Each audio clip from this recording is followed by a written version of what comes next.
Hello my friends, my name is Tim Johnson. I want to talk very quickly and share some experiences about loneliness with you. And loneliness is a massive issue in recovery. It drives more people, loneliness and isolation, back into addiction, into relapse than perhaps anything else. I mean, there are a few things obviously, but loneliness and isolation are a massive issue. And getting sober and staying sober, you can certainly become separated and very isolated, and that's dangerous because that's not conducive at all to any sort of recovery. I mean, when you're in active addiction, addicts tend to isolate anyway, a lot of the time, unless you're actually using drugs and drinking with other people constantly.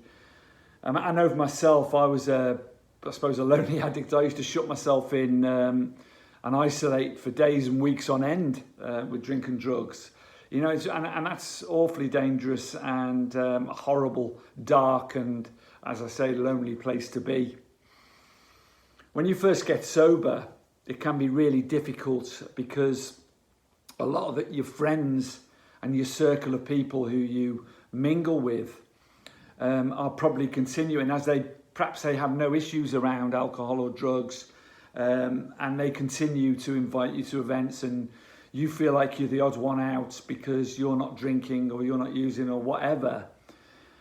And also in early recovery, it's very dangerous to be around people drinking and using all the time. And one of the hardest decisions you have to make if you want to stay strong in recovery is to cut yourself off from that circle of people that you used to be mixing with. I mean, I'm not just talking about dealers. If it's drugs was your problem, I'm talking about going to places that sell alcohol, going to bars, but people are a real issue, because those people won't understand what you're going through if they haven't got any issues or problems around drink or drugs.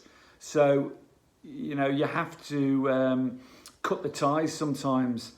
Or people will generally drift away from you sometimes. Even the people you think are close friends will drift away because you're just not, I suppose, the person or the fun that you used to be in their eyes. Of course, you're a much better and stronger person inside, but those people can't picture it through your eyes, They make a judgment and that's it. Well, that's not, you can't really blame them for that. That is what it is. So, then you can become very lonely because you've got to get out and make a new circle of friends. And when you're in early recovery, that's extremely difficult, to motivate yourself. There's an old saying, you'll never be lonely if you like the person you're alone with. And that was always a massive hurdle for me, because I honestly didn't like myself. In fact, I hated myself sometimes. I had no self-esteem or self-worth. That had all been taken from me by my addictions. Couldn't look at myself in the mirror. Couldn't look into my own eyes in the mirror. And hated the way I looked. I was grossly overweight. I looked ill and awful. There was nothing really. There was no redeeming features, and so I didn't like that person I was alone with, and then you sort of spiral down into more sort of despair. So you've got to fight. You've got to face your fears, if you like, and you've got to fight against all of that, and that's really difficult. Now, there are several ways that I went about doing that. I'm still progress, not perfection, they say, and that's very true. In as much as, I see myself now as perfectly imperfect, if you like. I see myself, I don't really care what anyone else thinks about me anymore. That was a massive issue. I don't seek approval on any level for what I do. I take responsibility for my own actions. And integrity, which is returned to me, means that behind the scenes, I don't just talk a good job of what I do. I actually do it. I don't really care if anyone's watching me. I'll do what I need to do when no one's watching me. So giving service was a massive step forward in my self-esteem and my self-worth. And, when you first get sober, once you've got over all the you know, all the negative effects of withdrawal, whatever you're withdrawing from. You've got to start getting out and about. You've got to face your fear, you know, because you don't, you know, if you've been used to shutting yourself away or being with a certain group of people, you know, particularly if you're getting on like me a bit, you know, getting out and meeting new people, you're frightened of it, you know, so there's a real fear. So you have to face that fear, step into it. If you step towards fear all the time, you know, it doesn't come to you, if you like. That's, you know, get to it before it gets to you and you start worrying about it. Because half of what happens in reality, you know, it happens in your imagination of a lot of what happens to you, and it doesn't come true. So you've got to step forward into it and start to try and make a new life for yourself. And I've done that. I volunteer a couple of days, you know, and again, you're not looking for plaudits with any of this or anyone to give you a round of applause or even notice. This is for you and your self-esteem.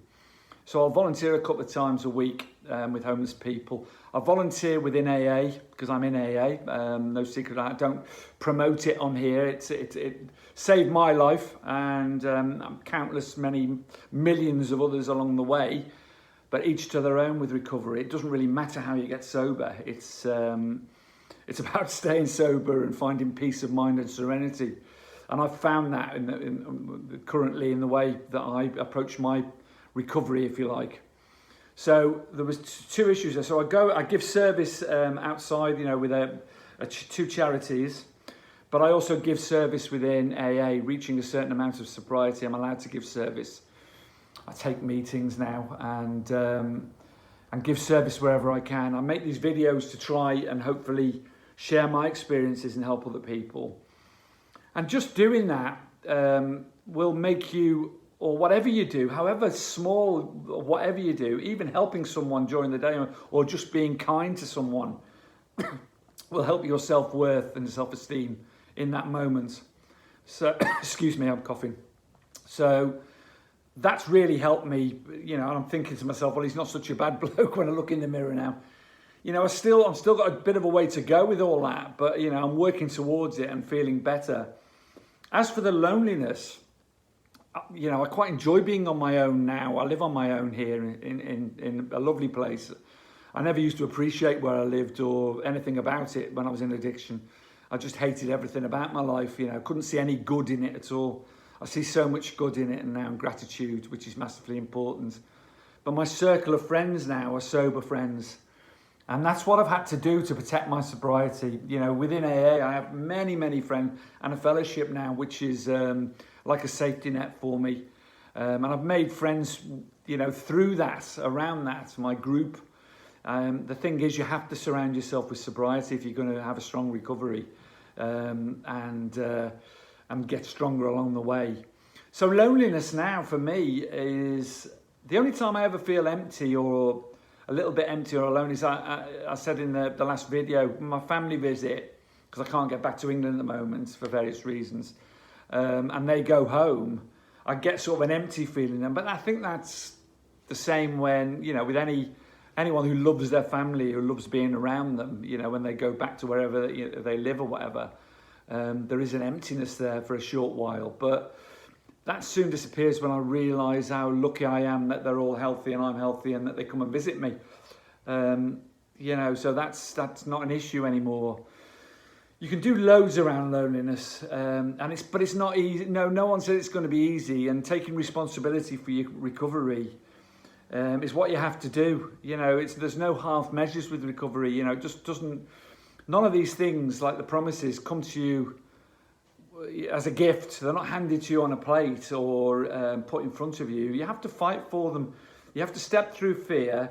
You have to step out your comfort zone, and you have to go and get them and grab life by the whatever's, you know, and go for it. You know, I'm coming up 63 years old now. You know, I'm loving my life at the moment, and I feel peace and serenity for the first time for probably 35 years. You know, so that's a gift which you have to enjoy. So you can do something about your loneliness, and so keep fighting. I hope that's been of some use for you. Please subscribe, like, share the videos. Just helps one or two more people see them. Carpe Diem is the motto of this channel. Seize the day today. Get out, face your fears, meet some people, and start a new life. Much love to you all. Bye bye.